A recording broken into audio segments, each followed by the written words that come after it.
那咱台湾的防疫有成，卫福部长陈时中将做人气王，有不少的业者请伊来徛台。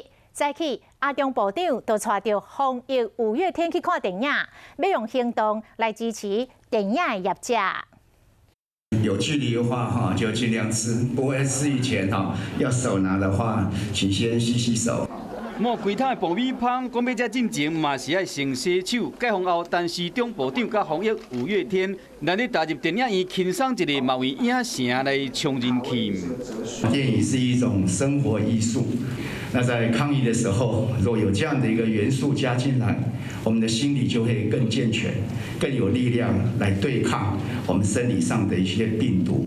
邀请阿中部长来徛台，毋是无原因。疫情前，全台湾影城举办2天，总共有50万到80万的人次。疫情期间，剩3万到4万人次，较无一成。真无简单度过上艰难的3月到4月，解封后人潮有慢慢的回流，周末会使来到10万人次。不过这个因为共款差真济。望接下来的3倍券或者是1放券，能够对戏院带来最实际的人潮回流。